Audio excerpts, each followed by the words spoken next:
बिहार और मिथिलांचल की हर खबर देखने के लिए यूट्यूब चैनल सर्च करें, सब्सक्राइब करें और बेल आइकन दबाएं।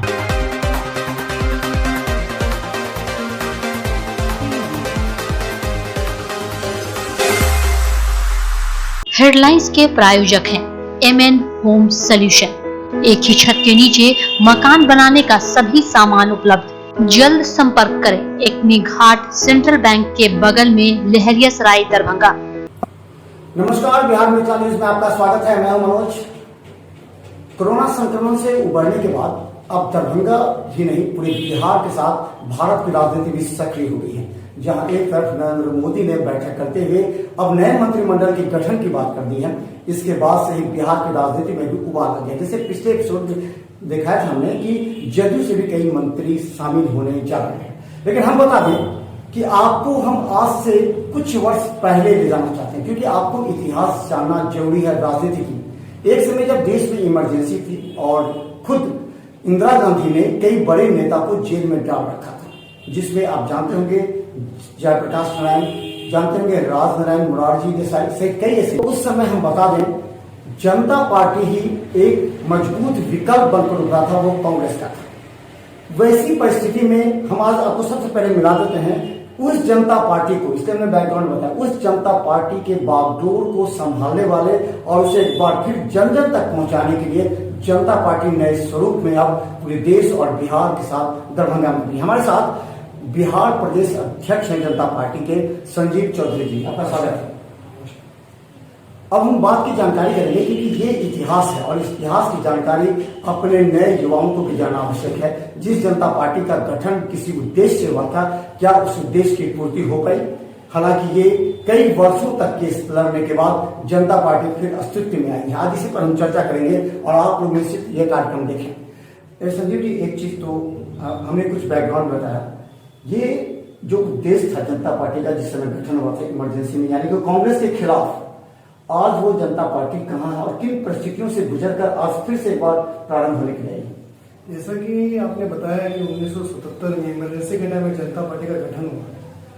कुछ समय तक, कुछ काल तक जनता पार्टी रही। कुछ समय तक मोरारजी बाबू उसमें प्रधानमंत्री रहे, फिर चंद्रशेखर आजाद रहे। फिर कुछ कारणों से जनता पार्टी डिवाइड हो गई, उसमें से बीजेपी निकल के आई और धीरे धीरे जनता पार्टी कमजोर होती गई। अब उसकी डिटेल जानकारी तो मैं नहीं दे पाऊंगा कि या वो उसके पीछे पार्टी स्तर पर नहीं बताना चाहिए, लेकिन धीरे धीरे वो वीक होता गया। बाद में सुब्रमण्यम स्वामी जी ने इसको भागदौड़ को संभाला। 2013 तक आते आते ये पार्टी लगभग खत्म हो गई। फिर कुछ व्यक्ति थे जो काफी ईमानदारी से पार्टी को बचाना चाहते थे। उन्होंने काफी मेहनत की, जैसे हमारे जयप्रकाश नंदू जी हैं राष्ट्रीय अध्यक्ष, राज कपूर यादव जी प्रधान महासचिव जनता पार्टी के, इन्होंने काफी मेहनत करके पार्टी को बचाया। अब पार्टी फिर एक नए सिरे से देश को वही चीज देनी चाहती है। यही बात संजीव जी, देखिए आपकी पार्टी नहीं कर सकते, लेकिन लोग जानते हैं, क्योंकि जनता पार्टी से ही टूटने के बाद कई ऐसे बड़े नेता थे जिन्होंने भारतीय जनता पार्टी को मजबूत किया। जिस समय भारतीय जनता पार्टी की कोई सीट नहीं थी, लाल कृष्ण आडवाणी जैसे चेहरे थे, सभी थे उस समय। राजनारायण जी के साथ हैं तो चंद्रशेखर जी प्रधानमंत्री थे, उनके साथ। तो उस समय की जो टीम थी, वो टीम कहीं ना कहीं टूटने के बाद भारतीय जनता पार्टी को मजबूत की। अब आपकी लड़ाई, यानी कि अगर आप इस जनता पार्टी को फिर से खड़ा करना चाहते हैं तो आपको कई चुनौतियों का सामना करना पड़ेगा। पहले कि ये लोग नहीं चाहेंगे कि जनता पार्टी फिर एक बार अपने स्वरूप में आ जाए, तो किस तरह आपका मिशन है, किस तरह करेंगे? देखिए, हमारा सोच बहुत क्लियर है, जनता पार्टी का विजन बहुत क्लियर है। जनता जो अपने टैक्स से सरकार का गठन करती है कि उनकी जो फैसिलिटीज, बेसिक फैसिलिटीज पूरी हो पाए, इसीलिए जनता एक सरकार का गठन करती है, फेडरेशन का गठन करती है। तो जनता पार्टी का उद्देश्य है कि जो जनता है, जो अपनी मेहनत का कर अदा करके एक सरकार को खड़ा करती है और उनको जो सारी फैसिलिटी मिलनी चाहिए एक सरकार से, वो जनता पार्टी 100% उनको देने का गारंटी देती है। अच्छा संजीव जी, ये बताइए कि आज की परिस्थिति में जो पहले का राजनीतिक विचार था वो बदल गया है। अब पूरी तरह टोट, भ्रष्टाचार, अदल बदल की राजनीति, कई तरह की दल विरोधी कानून के पास हुआ, फिर भी लोग दल बदलने जा रहे हैं। अभी आप चिराग पासवान का मैटर देख रहे हैं, वो सामने, वो भी रामविलास जी की बहुत मजबूती से बनाई पार्टी थी, आज वो बिखर रही है। तो क्या लगता है कि आप इन लोगों को जो जनता पार्टी से टूट के अलग हुए थे, क्या उन लोगों को एकजुट करने का प्रयास करेंगे या क्या संभव है ये? 100% जनता पार्टी तो जनता की पार्टी है, ये तो पूरे देश की पार्टी है, तो टूट कैसे सकती है? तो टूटी हुई नहीं है, टाइम समय का खेल है कि ये रुक गया है इसका बहाव, लेकिन ये टूट नहीं सकता, ये अटूट है। वापस लाएगा जो इनमें से जो लोग इनके विचार उनको वापस ला करके एक बार जनता पार्टी को मजबूत करेंगे? हाँ 100%, सब लोग खुद आ जाएंगे। ये जनता की पार्टी है, जनता के लिए बनाई हुई पार्टी है। किसी एक सिस्टम को, किसी भी एक फैमिली को या किसी भी एक व्यक्ति के पावर को चलाने के लिए नहीं था, ये देश के हर जनता की जरूरत थी। जब ये 1977 में पार्टी बनी उस वक्त ये पूरे देश की जरूरत थी, आज भी ये पूरे देश की जरूरत है। कुछ मतभेद या कुछ किसी कारणों से पार्टी रुकी है, खत्म नहीं हुई है, क्योंकि जो चीज सही हो कभी खत्म नहीं हो सकता। ये आपका अब मिशन क्या है?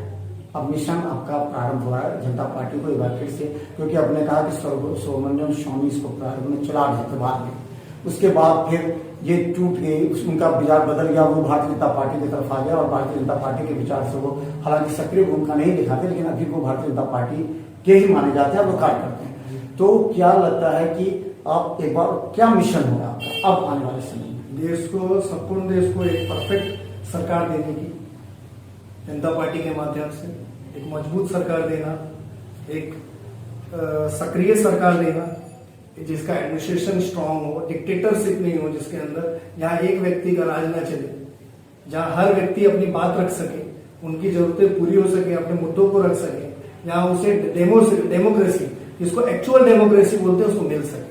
अच्छा संजय जी, अब जो व्यवस्था है उस व्यवस्था में तो तोड़ मोड़ की राजनीति चलती है, तो क्या लगता है कि कई ऐसे नेता हैं जो कई दलों से विक्षुब्ध हैं, टूटे हुए हैं, क्या आपकी जनता पार्टी उनको अपना स्थान देगी या उनको चाहेगी कि वो आपके दल में आए ताकि आपका मजबूत हो? तो बड़े नेता के जब तक आपके दल में नहीं आएंगे तब तक आपके दल की वैसी पहचान नहीं बन पाएगी जैसे कहा जाता है। देखिए, ये तो पार्टी स्तर की बात है, ये मीटिंग में घोषणा की जाएगी कि किनको लेना है, किनको नहीं लेना है, उनके मेरिट डिमेरिट सब देखा जाएगा, सारी पहलुओं पे देखा जाएगा। नो डाउट वो तजुर्बेकार नेता है तो उनकी बातों को समझा जाएगा, लेकिन वो डिसीजन पार्टी की मीटिंग में होगा।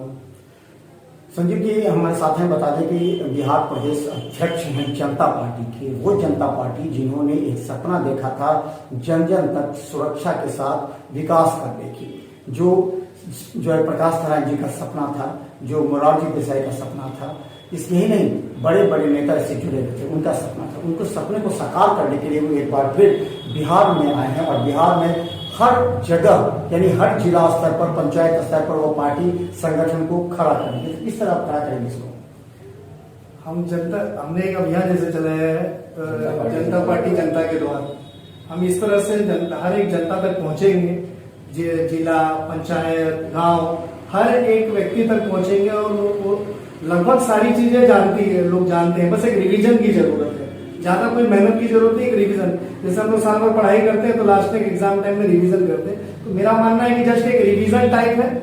जयप्रकाश नारायण जी अपने आप में एक बहुत बड़ा चेहरा है, हमारा एयरपोर्ट है, सब कुछ। इवन आज भारतीय जनता पार्टी में जयप्रकाश नारायण जी के चेहरे को इस्तेमाल करता है, देखा जैसे आपने देखा करती है, राजद भी करती है, जी सभी करते हैं। तो ये तो उनकी खुद की पार्टी है, जिसको दुनिया जिसको सारी पार्टियां एक चेहरे को का मार्केटिंग करती है या जो भी करती है, आप जो भी समझे, या उसका मतलब उनका बहुत रिस्पेक्ट करती हैं, तो ये तो उनकी जयप्रकाश नारायण जी की खुद की पार्टी है। विधानसभा चुनाव में आपने यहाँ पर अपने उम्मीदवार भी खड़ा किए थे बिहार में, चाहे रिस्पॉन्स मिला, कितने प्रतिशत वोट बैंक आपके रहे? सर देखिए, रिस्पॉन्स तो काफी अच्छा था, पार्टी एकदम नई थी उस वक्त, क्योंकि काफी लंबा अरसा हो गया था, काफी लंबे अरसे के बाद पार्टी आई थी अस्तित्व में, एक्चुअली उतना समय नहीं मिल पाया, लेकिन रिस्पॉन्स ओवरऑल अच्छा था, हम लोग काफी अच्छा वोट बटोर पाए। अच्छा, अब बिहार के पंचायत चुनाव होने वाले, क्योंकि कहा जाता है कि त्रिस्तरीय पंचायती व्यवस्था में जिनका आधार नीचे से मजबूत है, तो उस मजबूत को करने के लिए सभी दल लगे हैं। क्या आप अभी से प्रयास करेंगे उस पंचायत व्यवस्था को? जी 100% हमारी जनता पार्टी की इच्छा है कि पंचायत भी उतना ही महत्व रखता है जितना विधानसभा और लोकसभा। पंचायत में भी तो नेता ही काम करेंगे, लोग समाज सेवा ही करेंगे, तो जनता पार्टी की हमेशा सोच है कि एक सही लोग सिस्टम में आने चाहिए जो रियल में काम कर सके। संजय जी, अब महत्वपूर्ण प्रश्न आ जाता है कि जब भी चुनाव होते हैं तभी गठबंधन बनता है, ये आप जानते होंगे। सभी जो छोटे गठबंधन हैं उनको उस हिसाब से गठबंधन में शामिल करते हुए सीट दिया जाता है। जैसे जीतन राम मांझी को देख लीजिए, आप लोजपा को देख लीजिए, तो इस तरह कई हैं, जैसे कि मुकेश सहनी की पार्टी वीआईपी है, देख लीजिए, इस तरह कई ऐसे पार्टी हैं। तो इन लोगों को क्या अब तालमेल गठबंधन के पक्ष में है, गठबंधन हो सकता है आपके आगे आने वाले समय में, क्या आपको उतना महत्व दे पाएगी बड़ी पार्टियां? मुझे तो लगता नहीं है कि जनता पार्टी किसी गठबंधन में जाएगी, मेरा अपना सोच है। फिर भी पार्टी का डिसीजन होगा, जरूरत पड़ने पर वो लोग अपने हाई लेवल का डिसीजन लेंगे। लेकिन जहाँ मेरा निजी सोच है तो मुझे नहीं लगता जनता पार्टी को किसी से गठबंधन की जरूरत। तो चले हम बता दें, हमारे साथ संजीव चौधरी जी हैं और ये बिहार प्रदेश जनता पार्टी के अध्यक्ष मनोनीत होने के बाद वो पहुंचे हैं, हर जिला जा रहे हैं, वो संगठन को मजबूत करने का प्रयास कर रहे हैं, एक आधार बना रहे हैं। और खासकर हम बता दें उन नेताओं को, जो नेता जिनके चरित्र अच्छे हैं, जो जयप्रकाश नारायण जी के विचारों से सहमत थे, उनको फॉलो अप करते हैं, उन लोगों की टीम बनाकर एक बार पूरे बिहार के साथ देश में फिर अपनी मजबूत स्थिति को अपनाने का प्रयास करें। अंतिम सवाल है कि अब जब बिहार में आता है तो आप किस तरह का कार्य करेंगे, क्या आपका अंतिम संदेश होगा जनता के लिए? मेरा जनता से ये संदेश है कि छोटे छोटे लोग प्रलोभन में न जाएं। सरकार आपके दिए हुए टैक्स से चलती है, आप अपने चीज की डिमांड करें ताकि और आप समझ सकें कि आपको किसे नियुक्त करना है। तो जनता के अंदर एक जागरूकता भी आने की बहुत जरूरत है कि उन्हें वो किन्हें चूज करें, किन्हें पसंद करें। और मुझे पूरा यकीन है कि युवा पीढ़ी है वो काफी समझदार है और वो अपना सही निर्णय लेगी। तो धन्यवाद। हम लगातार आपको ये कार्यक्रम करना अति आवश्यक इसलिए था कि युवा भूलते जा रहे हैं अपने पूर्व के वैसे नेताओं को जिन्होंने भारत को एक मजबूती प्रदान करी, एक नई शिक्षा दी, एक सकारात्मक राजनीति के तहत लोगों को जोड़ा। वैसे राजनेताओं को भूलने से आज उन्हीं राजनेताओं के फोटो को हर दल अपने कार्यशाला में, अपने कार्यालय में लगा करके लोगों को प्रभावित करते हैं और कहते हैं उन्हीं के दिशा पर चलते हैं, उन्हीं के सोच पर चलते हैं। आज उन्हीं की पार्टी आज अपने अस्तित्व की लड़ाई लड़ने जा रही है और ऐसे में उनके विचारों को जन जन तक पहुंचाने के लिए संजीव चौधरी जी आए हैं। इनका अलग तरह से एक टीम कार्य कर रही है और ये जयप्रकाश नारायण जी के विचारों को, राजनारायण जी के विचारों को, मोरारजी देसाई, चंद्रशेखर, अगर कहें बड़े बड़े नेताओं के विचारों को जन जन तक पहुंचाकर जनता पार्टी को एक बार फिर पुराने स्वरूप में वापस लाए।